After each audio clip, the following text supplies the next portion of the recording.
wabarakatuh. Alhamdulillah wa bihi nasta'in.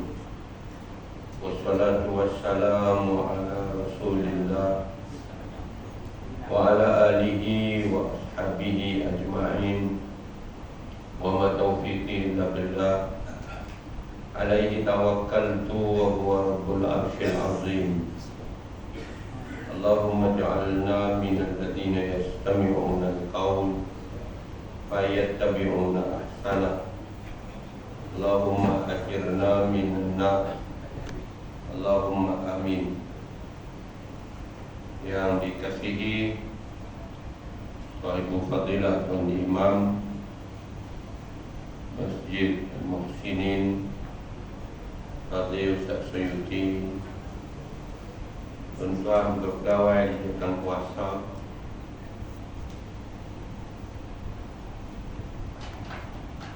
yang setia Datuk Polis Negeri kita Darul Aman,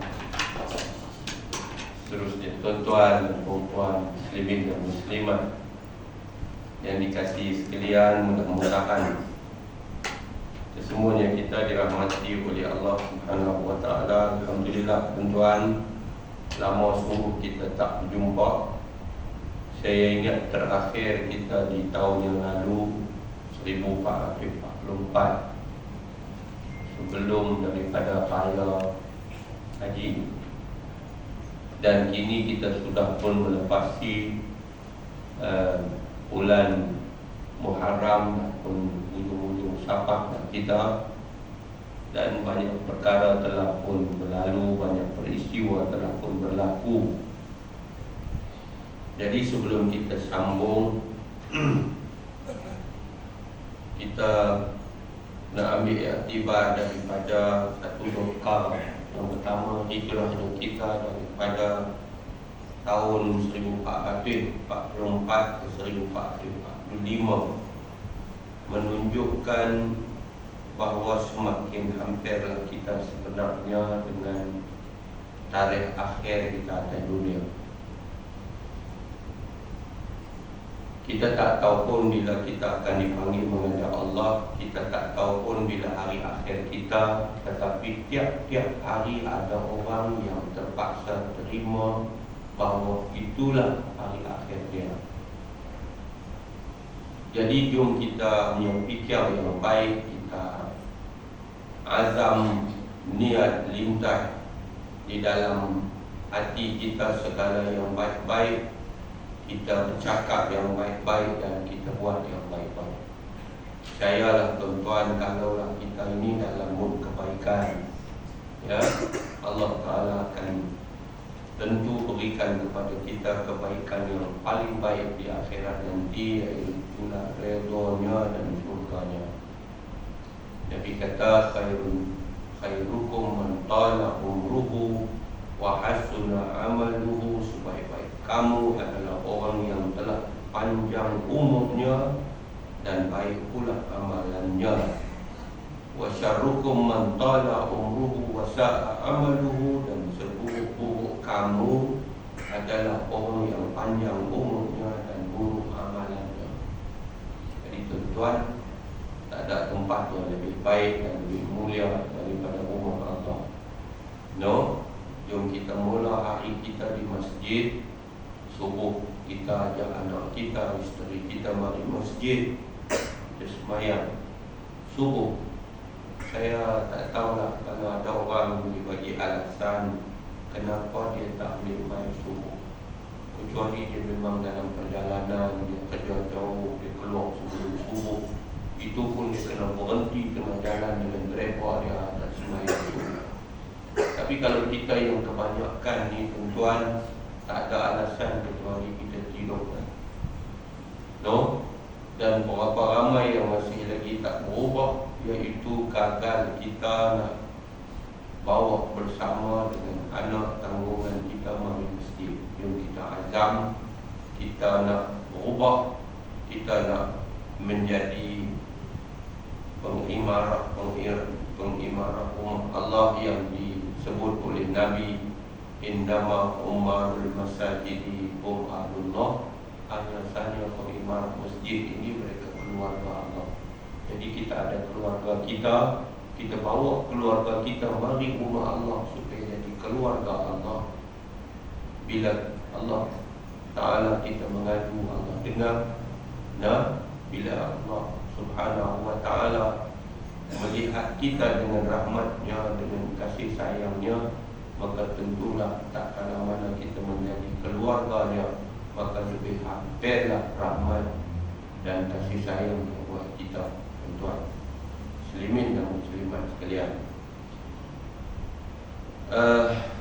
Itu yang pertama. Yang kedua, saya pun nak maklum kat tuan-tuan, saya hanya sempat sehari saja balik ke Jabatan Agama Islam sebagai pegawai Hal Ehwal Islam Negeri setelah tamat kontrak di Jabatan Almarhum Abdi Besar setelah bertugas 3 tahun di Wisma Darul Aman. Tetapi pada petang pagi Almarhum Abdi Besar nak sumpah, petang saya disambung khidmatan sebagai pegawai khas agama kepada Yang Almarhum Abdi Besar. Tuan-tuan, tanggungjawab ini berat, tanggungjawab ini besar, lebih besar dan tanggungjawab lebih besar dan juga pemimpin-pemimpin yang telah dipilih, yang telah diangkat kerana mereka itu menerima bebanan untuk ditunaikan dalam waktu mereka dipilih jadi pemimpin. Ramai orang berebut jadi pemimpin, tuan-tuan, tapi ramai pemimpin-pemimpin itu akan menyesal bila balik jumpa Allah itu. Jadi kita boleh ucapkan tahniah, tapi kita juga ucap takziah kerana banyak jawapan yang kena sedia, banyak soalan yang kena tanya di depan Allah Subhanahu Wa Taala. Yang Almarhum Abdi Besar telah buka buku baru dalam penggal yang kedua beliau mentadbir negeri ini, dan telah memohon maaf kepada pihak-pihak yang mungkin terluka di dalam waktu kempen pilihan raya yang lalu, dan beliau juga telah memaafkan semua orang. Bagi saya, tuan-tuan, biarlah kepimpinan dengan tanggungjawab mereka yang mesti ditunaikan, dan rakyat ini adalah kembali untuk meneruskan kehidupan sebagai rakyat yang bertanggungjawab, warga negara yang mesti menjaga keamanan, yang mesti sentiasa matang dan menghormati kalau ada perbezaan. Jadi saya nak ajak tuan-tuan kempen orang main masjid, kempen orang main mengaji, supaya anak cucu kita untuk masa depan lebih baik daripada kita. La tadabaru, Nabi larang kita daripada memberi belakang atau belakang membelakangi. Jangan putus. Wala tahasadu. Sebelum itu Nabi kata la tabaghadu wala tahasadu wala tadabaru wala taqata'u wa kunu ibadallahi ikhwana. Dalam hadis sahih Nabi kata janganlah kamu benci-benci, janganlah marah memarahi, jangan panjang-panjang. Selesailah sudah hari itu sudah. No. Kemudian la tahasadu, jangan kamu terus berhasad dengki. Orang kita ni dia suka hasad dengki. Tengok orang berjaya, dia tak mau tengok orang berjaya. Orang lain tengok bangsa dia berjaya, dia nak ramai berjaya. Dia jutawan, dia nak orang dia pakat jadi jutawan. Tapi penyakit orang kita ini, bila tengok dia ada orang berjaya, dia nanti doa yang tidak baik, dia nanti sangka yang tidak baik, dia nanti hasad lagi. Ini semua cukup bahaya. Pasal apa? Pasal Nabi kata iyyakum wal hasad, jaga-jaga kamu, hendaklah hindari penyakit hasad. Innal hasada ya'kulul hasanat, sesungguhnya hasad dengki itu akan makan pahala kebaikan yang kamu buat. Kama ya'kulun narul hatab, macam mana api makan kayu. Jadi kita kena jauhi hasad, kita kena jauhi benci membenci. Kemudian Nabi kata wala tadabaru, jangan kamu bagi belakang. Apa maksud? Maksudnya jangan tak tengok siapa. Ini tak betul. No? Sebab tu Nabi kata wala taqatu. Bila orang tu dia dah tak mau ikut siapa, akhirnya dia akan putus. Putus ini tuan-tuan silaturahim putus bila masuk surga lah. Tak boleh masuk surga tuan. La yadkhulul jannata qati'. Nabi kata tak boleh masuk surga orang yang memutuskan silaturahim. Jadi kita syukur banyak-banyak sebab dalam negeri kita ini kita lebih lebih aman, ya, lebih matang, dan kita sangat menjunjung kita bahawa Tuli Yang Maha Mulia Tunku Sultan kepada masjid-masjid dan negeri dalam negeri Kedah ni, surau-surau dalam negeri Kedah tidak menjadi tempat perpecahan. Sebab tu parti politik kita tak benarkan dalam masjid, agak masjid surau kita tak benarkan. No, masih apa? Masih dia akan mengundang masalah perpecahan di kalangan masyarakat. Jadi masa itu pun sudah lepas. Kita nak sampai masa itu balik lebih kurang dekat-dekat 5 tahun. No, mungkin tak sampai lah. Baru ni MP kata dalam ucapan pertama jumpa kami, dia kata tak sampai lah. Maksudnya kita nak buat sekali. Kalau kita buat asin, duit contoh banyak lah kita pakai. Jadi sekali ni kita buat sekali di hari yang akan datang, sekali dengan keadaan tujuan supaya tentulah jimatkan banyak dapat kita buat. Jadi sementara itu kita tidak ada lah mudah-mudahan masalah di dalam masyarakat, kerana kita tak mau lagi nak melihat macam dulu di mana perpecahan berlaku dengan parahnya akibat daripada politik itu. Nah, bukanlah kita nak sebutnya bahawa politik tidak ada dalam Islam, ada, tetapi adalah politik yang diakarkan di atas Islam yang sentiasa menjaga hak-hak yang Nabi kata a'ti kulladhi haqqin haqqa. Bagilah kepada tiap-tiap yang berhak itu hak. A'ti kulladhi haqqin haqqa. Bagi hak tiap-tiap seorang di depan kita, kecil, besar, tua dan muda, siapa pun dia tetap ada hak, dan setiap orang mesti menjaga hak orang lain sehinggalah semua memiliki dan memperoleh hak itu. Kemudian Nabi kata wa kunu ibadallahi ikhwana, jadilah kamu hamba Allah yang bersaudara. Ini orang Islam akan jadi kuat apabila kita bersaudara, dan persaudaraan dalam Islam sebenarnya lebih kuat dibandingkan dengan kekuatan darah kita. Kita merentasi sempadan bangsa, merentasi sempadan negeri dan negara. Kita merentasi itu semua. Kata la ilaha illallah Muhammadur Rasulullah. Kita diikat oleh kekuatan al-ukhuwah fillah, persaudaraan kerana Allah menyembah.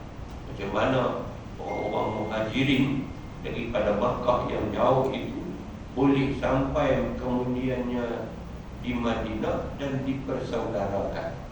Lalu mereka itu mempunyai hubungan yang sangat kuat sehingga orang-orang Ansar, saudara-saudara mereka di kalangan penduduk asal Madinah, boleh bagi sampai mereka bini pun sanggup cerai nak bagi kahwin dengan saudaranya daripada kalangan muhajirin. Harta telak dah tuan-tuan, harta bagi setengah ambil. Tetapi orang muhajirin tidaklah mereka itu mengambil kesempatan di atas apa yang telah dikorbankan oleh golongan bangsa. Jadi orang Islam kita hari ini kelihatan semakin lemah kerana hubungan kekuatan ukhuwah fillah itu lemah. Sepatutnya perpecahan dapat dielakkan, tolak ansur itu dapat dipertingkatkan, saling memahami. Kita panggil rukun masyarakat ini tuan-tuan, ada tafahum, sebelum itu dia ada ta'aruf, sebelum itu dia ada ta'aruf, tafahum, kemudian dia main ta'awun, barulah dia main takaful. Kalaulah kita semua pakat mengamalkan apa yang dipanggil rukun dalam masyarakat ini, maka tentulah kita dapat melahirkan masyarakat lebih matang dan lebih bawah. No, lebih kental dan sejahtera. Dia sentiasa saling kenal mengenal, kenal hati budi. Tuan-tuan, kita sembahyang kiblat yang satu, Nabi kita Nabi yang satu, kita Quran kitab yang satu, kita menuju kiblat yang satu. Apa masalah kemudiannya? Kenapa kita tak boleh bertolak ansur? Tafahum. Kita tentu saling faham memahami. Apabila kita kemudiannya sudah saling faham, kita boleh berta'awun, iaitu bertolong-tolongan. Akhirnya secara besarnya dia punya istilah dipanggil takaful, insya-Allah. Muslimin muslimat dirahmati Allah Subhanahu wa taala sekalian, sambung kitab kita menggunakan kitab Mastikah Hadis Rasulullah sallallahu alaihi wasallam, mukadimah dan jilid yang pertama yang diterbitkan oleh bahagian Ahli Islam Jabatan Perdana Menteri Lani Dakib, ya. Lani dipanggil Jabatan Kemajuan Islam Malaysia.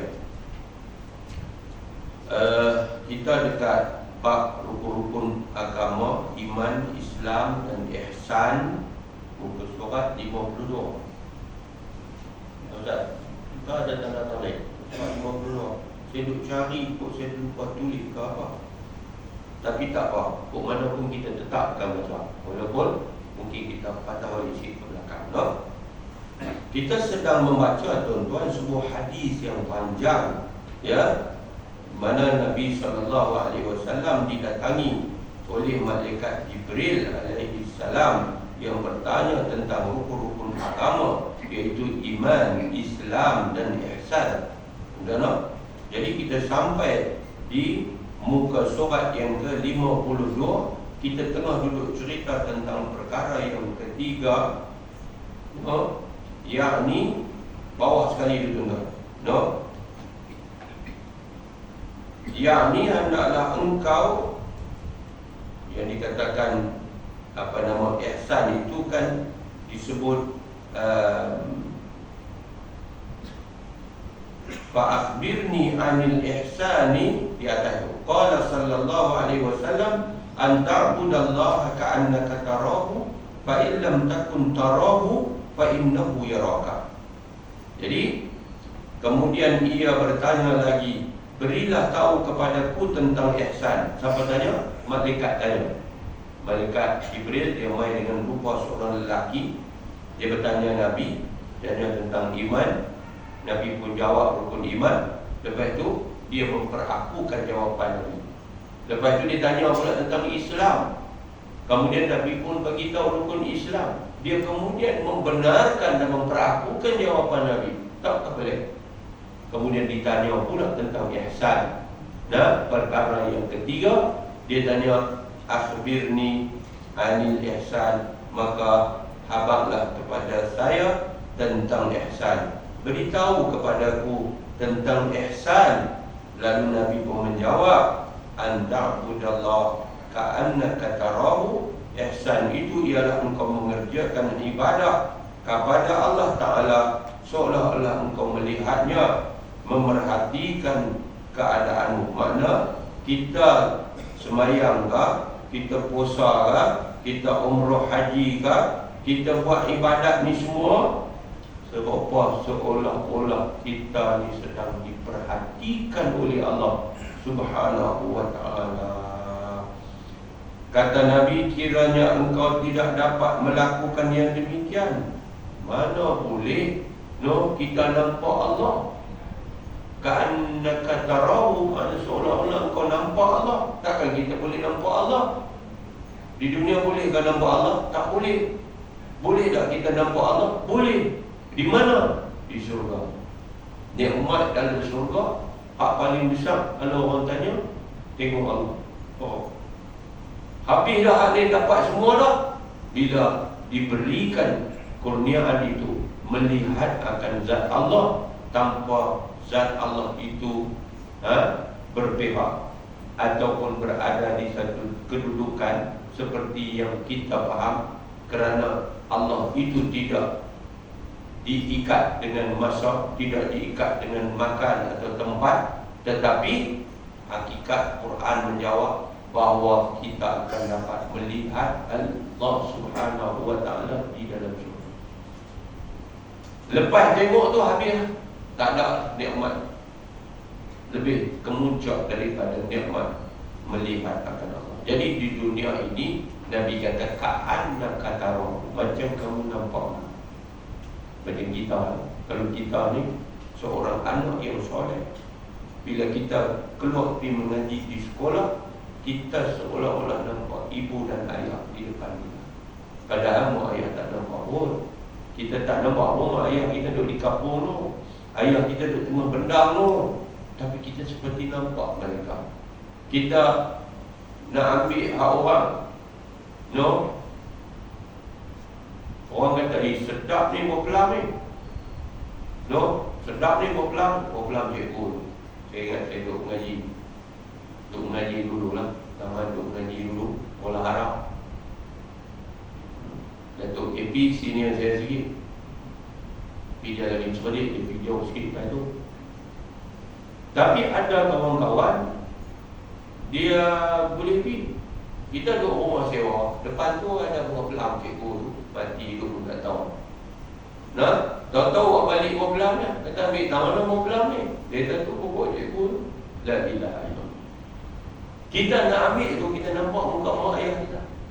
No, ayah kita pesan, jangan ambil orang punya, jangan makan benda haram. Tak berani. Kita tak ambil. Pasal apa? Pasal kita rasa seolah-olah ayah kita tu ada kamu. Macam itulah apabila kita beribadat kepada Allah, sepatutnya kita merasai itu. Merasai seolah-olah kita nampak Allah. Bolehkah nampak? Tak boleh. Di dunia tak boleh nampak Allah. Nabi kata, fa in lam takun tarahu fa innahu yaraka, maka sekiranya kamu tak nampak, tidak dapat melakukan yang demikian itu, ingatlah bahawa Allah Ta'ala tetap melihat, memerhatikan keadaan kamu. Jadi kalau tuan-tuan tengok masa di paragraf atas itu, dia kata memerhatikan keadaanmu, dia ada nombor 3 kecil. Jadi nombor 3 kecil itu duduk tahu tak? Duduk bawah sekali. Kata Tok Musannif, yakni nombor 3 kecil itu apa dia? Hendaklah engkau, yakni kita semua, lakukan amal ibadat, sembahyang, puasa, haji, zakat, no? Atau taatmu kepada Allah. Apa saja yang membawa maksud taat pada Allah. Kita taat mak bapak tu maksud taat pada Allah. Kita taat suami maksud taat pada Allah. Nampak? Kita taat pemimpin dalam perkara yang tidak bercanggah dengan perintah Allah, itu taat pada Allah. Kita taat pada ulil amri, itu taat pada Allah. Nampak tak? Kita menunaikan hak jiran, itu maksudnya taat pada Allah. Kita bagi makan orang yang kelaparan, maksudnya taat pada Allah. Nampak? Kalau isteri di rumah, dia sapu sampah, dia kembali rumah, semua itu dalam maksud akhirnya taat pada Allah. Nampak tak? Sebab apa? Sebab semua dipanggil ibadat. Ibadat ni ada 2. Satu ibadat khusus, sembahyang, puasa, haji, zakat, tu ibadat khusus. Kita i'tikaf, tu ibadat khusus. Ibadat umum, no? Pak tani pergi ke bendang, ibadat umum.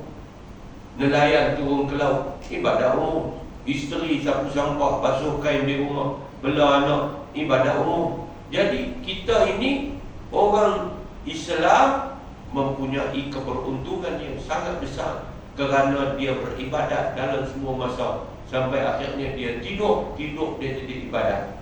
No, bismikallahumma ahya wa amun. Dia tak kepala dia, ya Allah aku nak bangkit sini, ya Allah. Dia tidur tu harus saja hukum asal, tetapi jadi ibadat, dapat pahala dia. Dapat pahala dia. Demi muslimat dirahmati Allah Subhanahu wa ta'ala sekalian. Jadi kata Tok Pengarang, hendaklah engkau lakukan amal ibadat atau taatmu kepada Allah dengan keadaan seolah-olah engkau nampak ia Allah, melihat dan memerhatikan zahir batinmu. Jadi kita nampak Allah tu maksud apa? Maksud kita nampak Allah sedang tengok kita. Kita nampak Allah sedang perhati ke dalam batin kita. Allah tahu apa dalam perut kita. Dalam perut pedai kita ni Allah tahu apa dalam hati kita. Kita buat kerana siapa? Nampak tak tuan?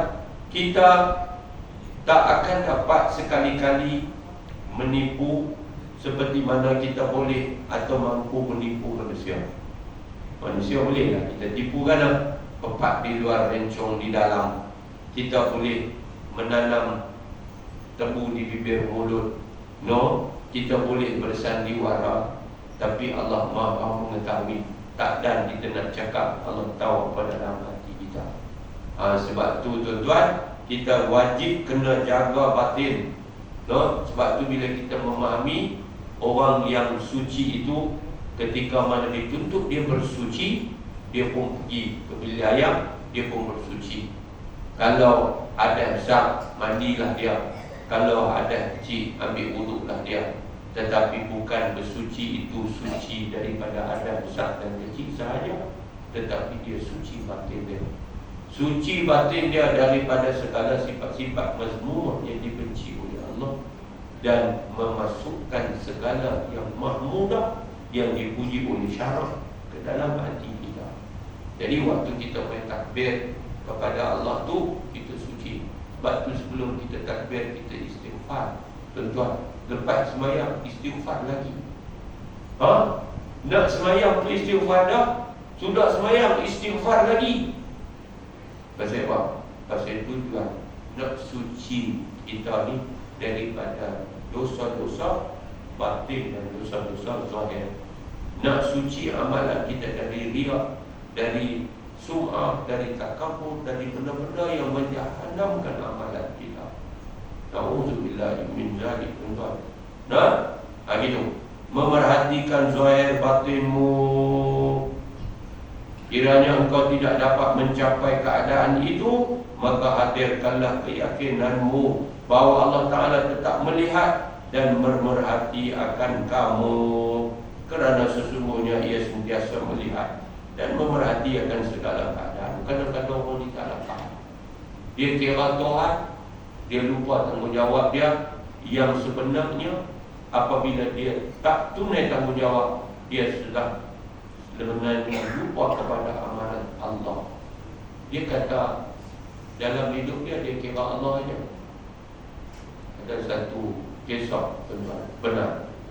Ada satu kisah benar. Satu orang suami, umur dia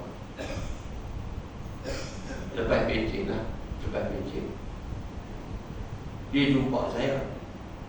Dia kata, Pak Syekh, kalau saya mati lah ni, saya tak redha bini saya. Astagfirullah. Saya istighfar panjang. Saya kata, abang, dengan kata begitu tak baik. Siapa yang sampai tak redha kepada isteri? Setelah kita hidup lama dengan dia, kita pencen dah, dia pun lepas dah umur. Dia menopah lama dah. Kita pun tak larat mana dah.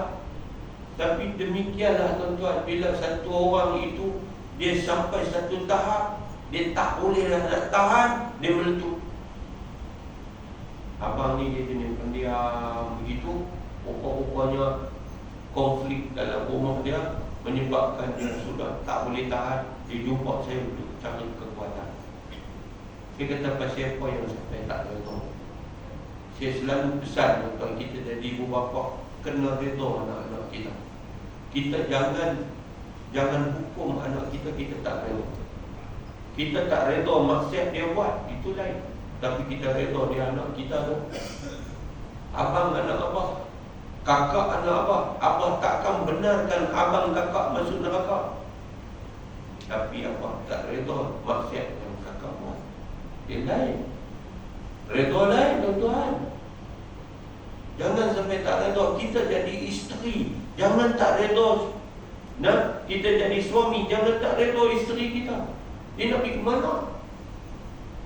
Redha ibu bapa, itulah redha Allah. Redha Allah fi ridha walidain. Redha Allah pada redha dua ibu ayah.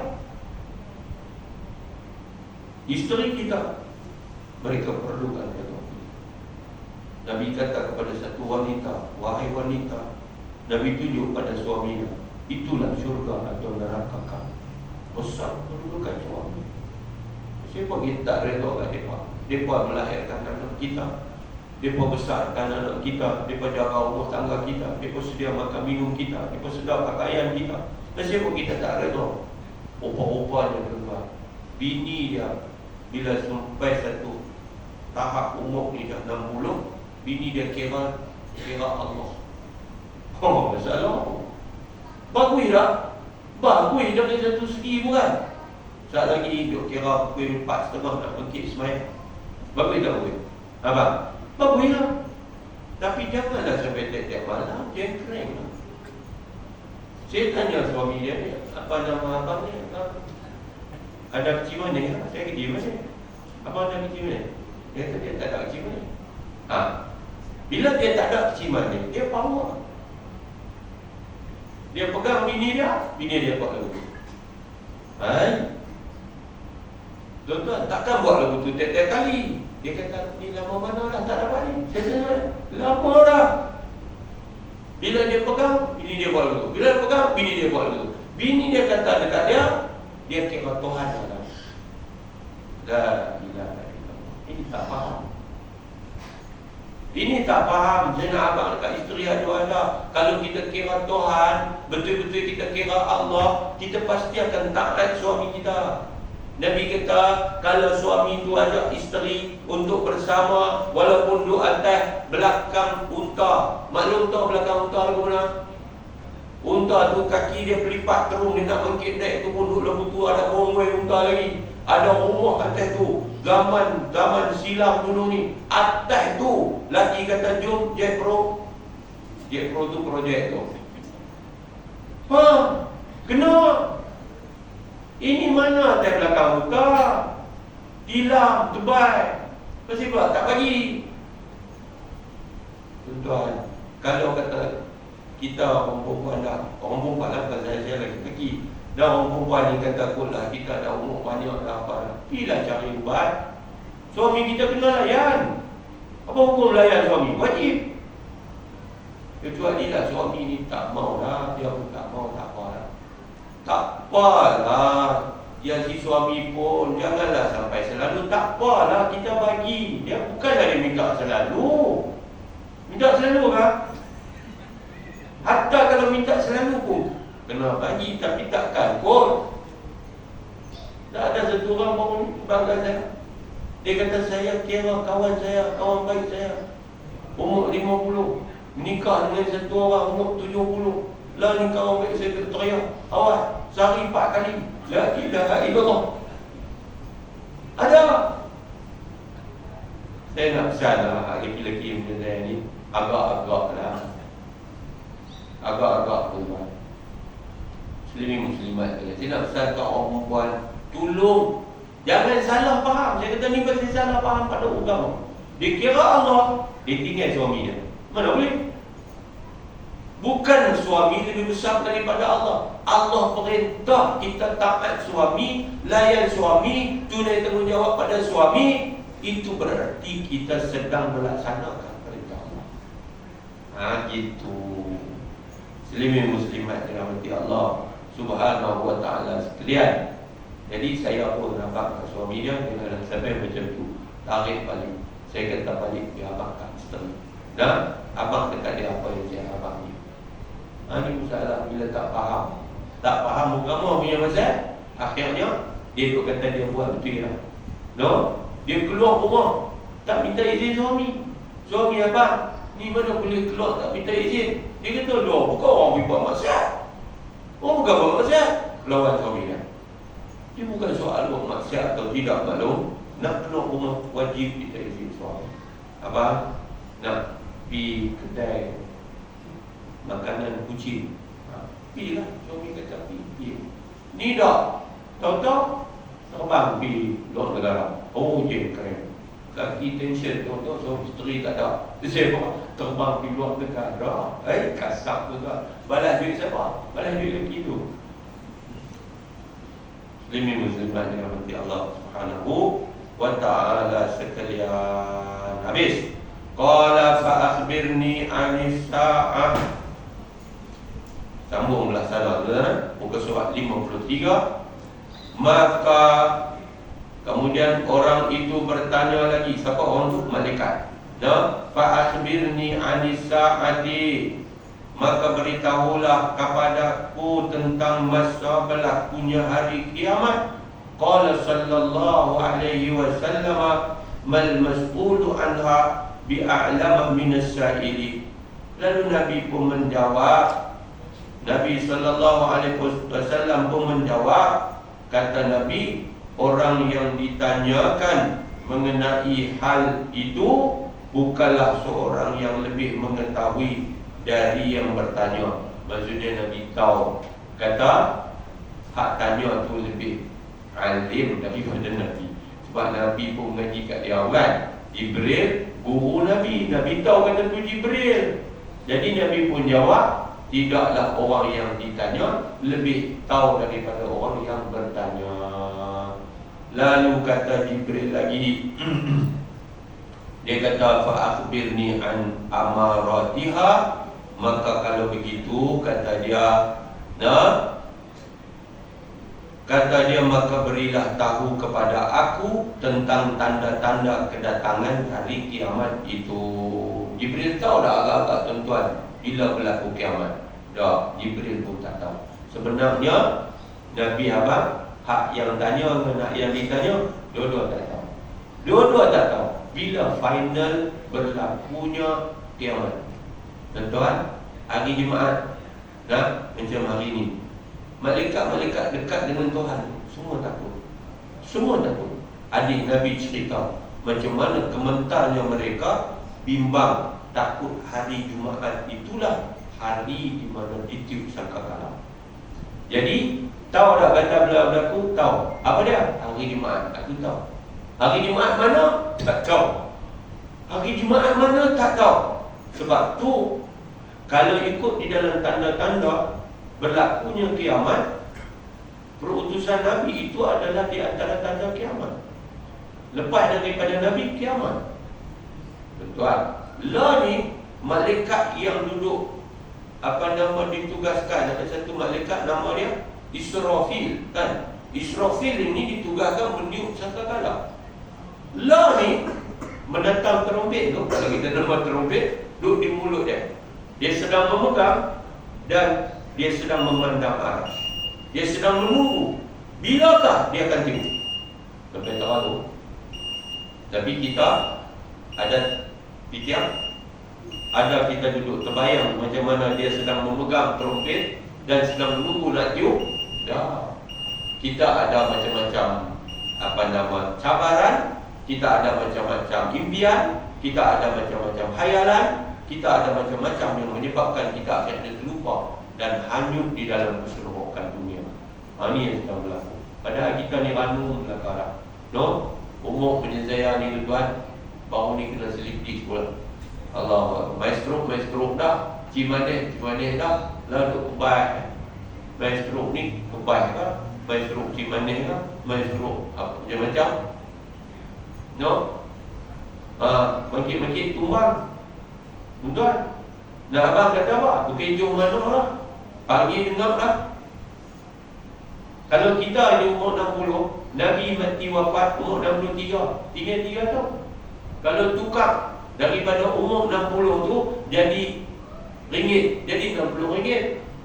Mati 63, tinggal 3 ringgit. Betul tak? 60 ringgit habis dah belanja, habis dah. Tinggal 3 ringgit, nak beli apa agak-agak 3 ringgit? Nak beli apa 3 ringgit ni? Tentu kita akan hanya membeli benda yang penting sahaja. Kita tak main-main, kita tak bazar lah 3 ringgit tu. Nak abang kata kalau kita mati 63, 3 tahun lagi, tentu kita akan bagi keutamaan dalam hidup kita. Kita panggil fiqh al-awlawiyat, keutamaan, fiqh keutamaan. Keutamaan kita. Tuan-tuan, jangan ada hari melainkan ada masjid. Jangan ada hari, mesti kena ada masjid. Tak boleh semayang jemaah 5 waktu sehari semalam di masjid. Mesti ada tiap-tiap hari masjid. Korang-korang tuan-tuan, kita memulakan hari subuh kita di masjid. Subuh di masjid. Luar asal mungkin kita kalut dengan kerja, duduk dari cikgu, duduk dalam sekolah, no, duduk di pejabat, duduk dalam pejabat. Kita hanya boleh disurau. Surau.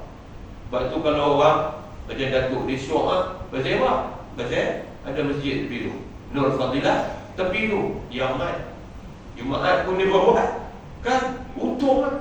Yang lain terpaksa disuruh. Tapi tuan-tuan, walaupun kerajaan kita sediakan surau hampir di setiap bangunan kementerian jabatan, tapi pergilah tengok berapa orang bayar rumah di surau.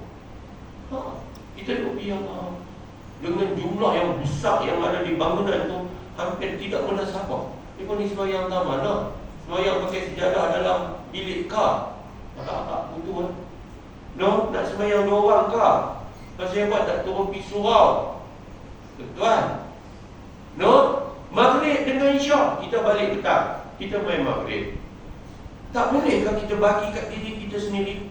Kita duduk sekejap 45 minit, kita duduk dengar muhasabah diri, kita dengar tazkirah. Nabi kata hati yang mesti dihidupkan itu kan? No, hati kita ni ada yang jenis qalbul hayy, no, ada yang jenis qalbul mayyit. Hati hidup ni tuan-tuan, dia kena ada makanan. Makanan hati ni nak bagi dia hidup, antaranya majlis ilmu. Wa zakir fa inna zikra tanfa'ul mu'minin. Bagi oleh kamu wahai Nabi Muhammad akan peringatan, maka peringatan itu memberi manfaat pada orang beriman. Orang beriman akan ambil dia masuk dalam ni, dan dia akan mengubah minda dia, akan mengubah hidup dia, sehingga dia menjadi seorang hamba Allah yang lebih bertanggungjawab. Dia jadi suami lebih bertanggungjawab, dia jadi isteri lebih bertanggungjawab, jadi bapa, jadi ibu, jadi pemimpin lebih bertanggungjawab. Sebab apa? Sebab dia disentuh di sini. Tapi kalau dia tak boleh, tak ada. Sebab tu orang lelaki-lelaki ni, hukum dia fardu ain. Sekurang-kurangnya setiap minggu mesti wajib fardu ain. Dia kena hadir sembahyang Jumaat dengan khutbahnya sekali. Pasal apa? Pasal tentulah Tok Khatib tu atas mimbar, ittaqullah. Dia kata takwa kamu semua pada Allah. Kadang-kadang ada orang tak dan dengan masjid kecuali Jumaat saja. Muslimin muslimat dirahmati Allah Subhanahu wa ta'ala sekalian. Jadi jom kita azam, kita nak main masjid, nak tingkatkan kehadiran kita ke masjid. Kita nak kempen supaya hak duduk di bangunan sebelah ni tinggi, bukan main ni, ramai. Loh, tuan-tuan kata, ramai dah ramai. Tak, lagi ramai di luar tak main tu. Lagi ramai. Bukan masjid ni yang macam ni, masjid lain pun serupa je. Pasal apa waktu Jumaat penuh sampai belakang? Mana pergi lagi orang? Mana pergi lagi? Kalau kita jadi bapa, kita jadi ibu, tak mampu jadi contoh, model kepada anak cucu kita, siapa nak jadi contoh? Siapa? Tuan, apa hujah kita boleh bagi ke anak cucu kita bila saat mereka kata apa pun tak perlu di masjid, apa pun tak buat, apa pun jahanam kita. Muslimin muslimat dirahmati oleh Allah Subhanahu wa ta'ala sekalian. Memanglah tanda kiamat ni banyak yang akan kita baca di depan, bagaimana jahil akan meratai pada saat itu. Nah, maka kata Jibril, bila dia tanya Nabi SAW, Nabi pun menjawab bahawa yang ditanya tentang kiamat itu, tidaklah lebih tahu daripada yang bertanya. Lalu Jibril mengubah soalan dengan bertanya, apakah tanda-tanda kiamat? Qala sallallahu alaihi wasallam, maka jawab Nabi yang pertama, antalidal amatu rabbataha. Kata Nabi, tanda kiamat itu ialah engkau akan dapati adanya hamba perempuan yang melahirkan anak yang menjadi tuannya. Apa tahu? Kita baca tuan, bahawa tanda kiamat satu perempuan melahirkan tuan. Zaman itu tuan berlambak-lambak. Macam mana berlambak? Macam mana ramainya ibu yang melahirkan anak yang menjadi tuan. Ibu yang takut kepada anak dia, ibu yang tak mampu lagi untuk nak mengarah, nak habaq, nak bagi tahu kepada anaknya, takut anaknya tak balik lagi ke rumah, anaknya tak suka lagi dengan kampung dia tak berani nak tegur, tak berani nak harap. Tuan, ramai anak-anak hari ni bukan datang nak balik, nak telefon pun tak ada. Tolonglah tuan-tuan. Hanya orang yang tak ada ibu ayah saja yang tahu betapa bahagia betulnya kita dapat bercakap dengan ayah kita. No? Tak ada alasan hari ni kita boleh buat video call. Kita boleh buat video call. Kita boleh beli satu telefon, garis-garis, pergi bagi kat mak kita. Lepas tu, kita ajak dia tekan. Bila cek call, mak buat lagu ni, mak garis lagu ni. Lepas tu kita sembang. Kita boleh tengok muka. Tak ada alasan. Betul. Berapa ramai yang balik pergi, dia tak boleh duduk dalam rumah. Dia tak selesa. Rumah tu panas. Rumah tu tak ada apa. Rumah dia tak seronok. Dia nanti pergi sewa hotel. Cukup luka. Kecuali lah rumah tu dah crowded, kita balik beramai-ramai, tapi kemudian kerana anak bini kita ramai, kita pergi sewa homestay berdekatan kerana rumah kita itu kecil dan tak mampu memuatkan ramai di Park Duet kerana nak jaga syariat Allah. Itu cerita lain. Ini rumah mak dia besar. Rumah orang tua dulu tuan kadang-kadang sampai 5-6 bilik. Tapi lepas itu sunyi, usang sebab anak cucu tak balik. Ada satu kawan saya, arwah dah, anak seorang gaji pandai yang luar negara, duduk Kolombo.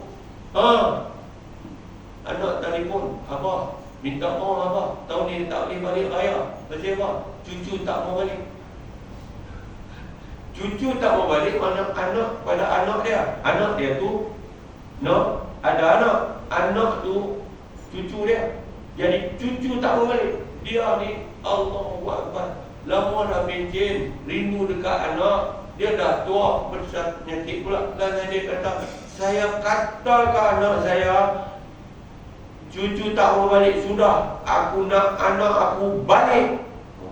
Marah kat cucu, cucu tak mau balik. Siapa cucu tak mau balik juga? Pasal kita tak biasakan tentang kehidupan di kampung. Kita kena biasakan. Sebab tu hidup dia, Nabi kata, iyyakum wa tana'um, jaga-jaga jangan kamu tana'um. Tana'um ni maknanya bermewah-mewah. Orang duduk di bandar besar, jadi anak tu dah biasa dengan mewah, jadi tak mau dah nak balik. Dia tak biasa makan di warung, tak biasa main tepi pendam, tak ada. Kalau kita di kampung, dari kampung, jangan lupa kampung halaman kita. Jangan lupa. Walaupun kita dah duduk di Ikan, saya asal kampung. Kami duduk naik bas, kami duduk pergi asal kampung. Buat pendam. Bau pendam ni dia ada bau pendam dia. Bau pendam tu sedap. Waktu dia duduk putak tanah tu, dia bau satu macam. Kita beribu. Kita dah duduk di Ikan. Lalu buka cermin. Bini kata, apa busuk ni? Tak. Ni lah bau pendam nak abang lagi. Abang rindu. Boleh. Buatlah. Pasal apa? Pasal rindu kepada Kelembok, rindu kepada kampung. Jadi anak cucu kita jangan bagi dia lupa asal. Jangan bagi dia lupa asal usul dia. Kalau tidak, dia tak balik. Tuan muslimin muslimat dirahmati Allah sekalian. Jadi akhir zaman ramai ibu yang melahirkan tuan. Satu ibu cerita kat saya. Dia kata anak dia jerkah dia. Anak dia kata, weh, nasi aku mana nasi aku? Dia jerkah mak dia begitu. Takut ibu ni dengan anak yang sudah besar, yang sanggup mengangkat suara kepada ibu yang sudah tua. Dia tak tahu bahawa di bawah tapak kaki ibu itulah ada surga. Jadi kita tetap pesan kepada ibu, walau bagaimana pun anak kita, tolonglah ampunkan dia, tolonglah redha dia. Jangan sumpah anak kita. Siapa pun tolonglah, jangan sumpah anak kita. Kita tengok ada satu budak, dia naik di kaki dia penyakit, yang naik tiba-tiba. Tuan-tuan, cerita ni di Indonesia. Dia buat liputan tu kan. Mak dia tolong labuh ni, duduk pegang dia, tolak mak dia, tolak mak dia. Mak dia tetap duduk dan sayang dia juga kan. Padahal tuan-tuan, kaki dia yang rosak, penyakit naik secara tiba-tiba, sampai orang main ambil gambar tu dia tahan sakit tuan. Sebab dia sepak mak dia yang tengah sujud sedang semayang. Dia tendang mak dia, penyakit tu datang cash tunai lalu pula. Muslimat sekalian, saya tetap juga memberikan nasihat kepada semua ibu bapa sebelum kita hukum anak kita. Tolonglah timbang sungguh-sungguh, adakah anak kita jadi begitu? Tidak disebabkan oleh kita. Kalau kita dah bagi didikan, bagi asuhan apa semua bla bla bla bla bla bla bla, mungkin nak mudah siapa.